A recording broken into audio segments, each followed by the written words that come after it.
अस्सलाम वालेकुम दोस्तों, आज के सेशन में मैं आप सबको खुशामदीद कहता हूँ। Today is 25 June 2025 and it is Wednesday. आज की अगर हम लोग मार्केट की बात करें कि आज के एशियन इंडेक्स की क्या पोजीशन रही, आज के दिन जो है मार्केट की क्लोजिंग हुई, पॉइंट हमारे सामने 1,22,761, तकरीबन 515 पॉइंट मार्केट आज पॉजिटिव क्लोज़ हुई। हाइज एंड लॉस को देखें तो 1,23,256 का मार्केट ने हाई लगाया और 1,22,168 का मार्केट ने लो लगाया। ये टोटल वॉल्यूम्स जो है तकरीबन 221.146 मिलियन शेयर का काम आज के दिन देखा गया। मार्केट मूवमेंट को देखें तो आज तकरीबन throughout the day market positive ही हमें नज़र आई। थोड़ी सी बीच में रेंज बाउंड करती रही, लेकिन ओवरऑल जो है मार्केट पॉजिटिव ही नज़र आई है।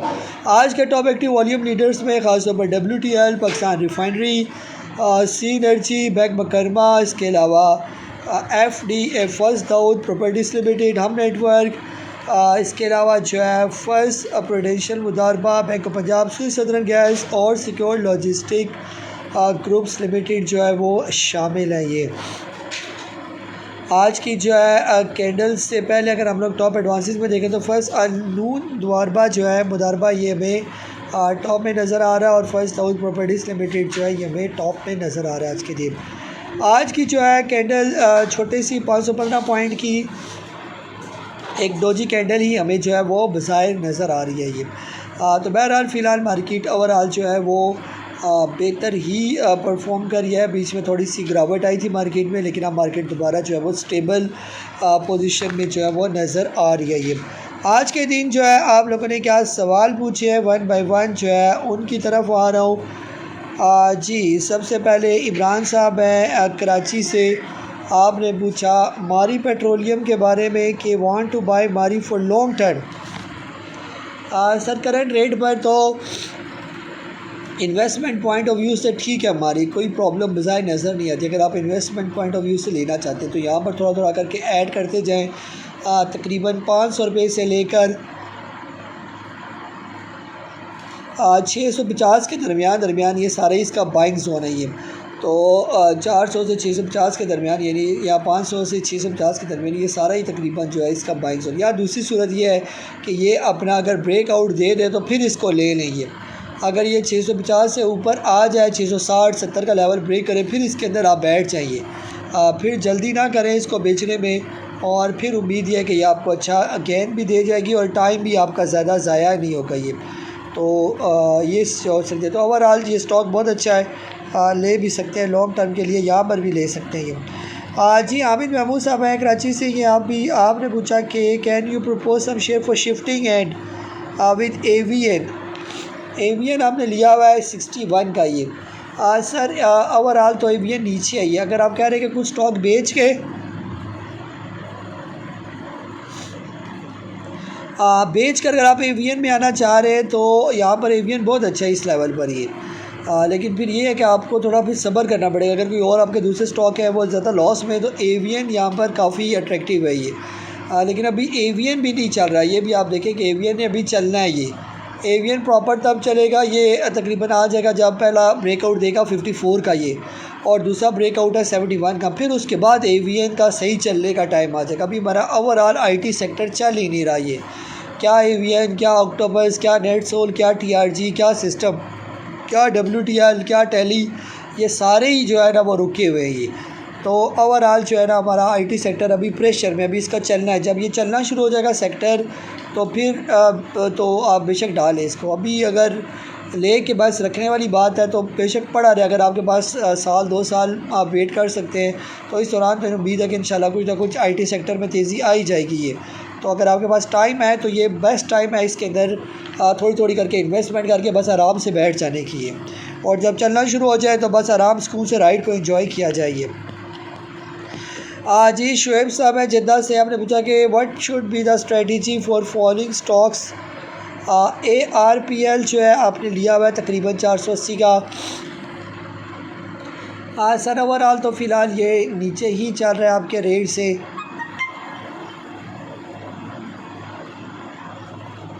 अभी जो इसने हाई लगाया तकरीबन 500 का, उसी की ये करेक्शन ले रही है।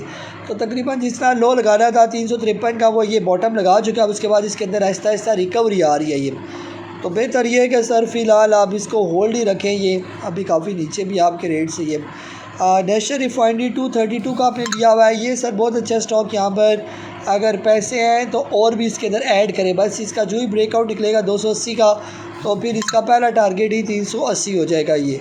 तो अभी चार्ट इसका जो है ना यहाँ पर ये काफ़ी अट्रैक्टिव चार्ट है। ये जिस तरह ये चार्ट बना हुआ है ये, तो ये काफ़ी अट्रैक्टिव इसका चार्ट है। ऐसा लग रहा है कि ये जल्दी चलेगा ये। PIBTL 10 रुपये का लिया हुआ है आपने, तो इसको भी सर रखे ये भी काफ़ी अट्रैक्टिव है। इसका चार्ट भी काफ़ी बेहतर है मेरे हिसाब से। ये अपने सपोर्ट को ये कई दफ़ा टेस्ट कर चुका है ये, और ये अब निकलेगा ये स्टॉक ये। जिस टाइम भी 11 रुपये 20 पैसे क्रॉस करेगा तो फिर ये चल से चल वाला इसका काम होगा ये। और लास्ट में आपने लिया हुआ है स्पेल 48.20 का लिया हुआ है। इसको सर थोड़ा टाइम लगना है अभी, ये थोड़ा सा जो है ना ये जिस तरह मूव कर रहा है ये, तो इसका भी ब्रेकआउट जो है ये है तकरीबन 48 रुपये का ये। इसने ब्रेकआउट दिया था 17 रुपये का, और फिर इसने हाई लगाया था 57 रुपये का, तो अब उसी की ये करेक्शन कर रही है। तो ऐसा लग रहा है कि ये अभी जो है वो कुछ ना कुछ जो है वो मूव करने की कोशिश में लगा हुआ है ये। बहरहाल फ़िलहाल इसको बेचना बनता नहीं है, इसको बस वेट एंड वॉच वाली पोजीशन जो है वो अपनाए, इसको रखें ये। जी काशिफ साहब है लाहौर से, आपने बैंक मकरमा के बारे में पूछा, BML का चार्ट एनालिसिस बता दें। जी काशिफ भाई, जो है ना इसने अपना ब्रेकआउट दिया तकरीबन 2 रुपये 52 पैसे का, तब से ये ऊपर ही है ये, और अभी रिसेंटली दोबारा ये ब्रेकआउट दे चुका है आज के दिन 4 रुपये 33 पैसे का। भी तो ये लेना बनता है ये, ठीक है, इसको आप ले, लेकिन थोड़े थोड़े करके इसको लेते जाए। जो ही ये लेवल ब्रेक करता जाए तो मज़ीद ऐड करता जाए। यानी अभी आपने इसको लेना है 4 रुपये 50 पैसे से नीचे, और जब ये 5 रुपये 70 पैसे क्रॉस कर जाए तो मज़ीद ले लें इसको, और इसी तरह जब ये 7 रुपये 30 पैसे क्रॉस कर ले तो और ऐड करें इसके अंदर। ओवरऑल जो है ये बेहतर लग रहा है। जिस तरह ये जा रहा है तो थोड़ी थोड़ी करेक्शन कर रहा है, फिर ऊपर जा रहा है, फिर करेक्शन कर रहा है, फिर ऊपर जा रहा है। अब उम्मीद है कि ये थोड़ा सा ऊपर जाएगा ये। जैसे ये 3 रुपये से गया तकरीबन 4.5, अब 4.5 से कम अज़ कम 5.5 रुपये तक काफ़ी चांसेस हैं इसके जाने के। ये फिर ये करेक्शन करेगा, फिर जाता जाएगा ये। और जिस तरह 2025 में इसके अंदर जो है ये वॉल्यूम वगैरह जनरेट हुए तो इस लिहाज से इसके जो साइन नज़र आ रहे हैं वो बेहतर नज़र आ रहे हैं। लेकिन बार बार जैसे मैं अर्ज़ करता हूँ कि ब्रेकआउट लाजमी, यानी कि जो स्टॉप लॉस है वो लाजमी अपने जहन में रखें कि अगर खुदा न खासा स्टॉक नीचे आता है तो आपके पास एग्ज़िट का भी जो है ना पॉइंट होना चाहिए। तो फ़िलहाल इसका जो स्टॉप लॉस बनता है तकरीबन 3 रुपये 80 पैसे का इसका स्टॉप लॉस है ये। अगर ये 3 रुपये 80 पैसे से जो ही नीचे आएगा तो फिर फ़ौरन आपको निकलना पड़ेगा इसके अंदर से। और इसी तरह जब ये क्रॉस कर जाएगा तकरीबन 5 रुपये से ऊपर तो फिर आपका स्टॉप लॉस चेंज हो जाएगा। फिर आपका स्टॉप लॉस होगा तकरीबन 4 रुपये 37 पैसे, जो अभी तकरीबन जहाँ पर ये ट्रेड कर रही है, फिर वो स्टॉप लॉस बनेगा। तो इस तरह स्टॉप लॉस के साथ ट्रेल करके इसको जो है ना वो चलाया जा सकता है ये। तो तकरीबन जो है जी लास्ट में रह गए अली इजाज़ साहब है, आपने FFC बॉट किया हुआ है ये। सॉरी एक सवाल रह गया अभी। जी अली इजाज़ साहब है लाहौर से है, आपने FFC के बारे में पूछा। 380 का लिया हुआ है सर, करंट रेट पर आपके रेट पर ही ट्रेड कर रहा है ये। अब ये ऐसा लग रहा है कि ये स्टेबल हो गया ये, इसने तकरीबन 316 का लो लगाया, फिर इससे रिकवरी की, अब ये यहाँ पर स्टेबल लग रही है। तो रखें इसको थोड़ा लॉन्ग टर्म के लिए। जिस टाइम ये 393 क्रॉस कर जाएगा तो फिर ये तकरीबन 420 430, और उम्मीद है कि फिर ये निकल जाएगा स्टॉक ही। अगर ये अपनी करेक्शन कर चुका है ये तो फिर ये नए हाइस की तरफ जाएगा ये, फिर 500 इस तरह के लेवल जो है ना ये ब्रेक कर सकता है ये। इसने अपना जो है ना ब्रेकआउट दिया था 125 का, और फिर हाई लगाया था 433 का ये। तो अगर ये 433 वाली करेक्शन जो ही कंप्लीट होती है और ये आ जाता है 390 से ऊपर तो फिर इसका अगला टारगेट 500 रुपये से ऊपर ही बनेगा ये।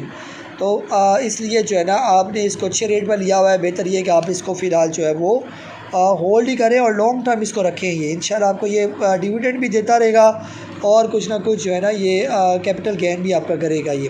तो ये था हमारा आज का सेशन। अपना बहुत ज़्यादा ख्याल रखें। मुझे काजी नबील को इजाज़त दें। अल्लाह हाफिज़।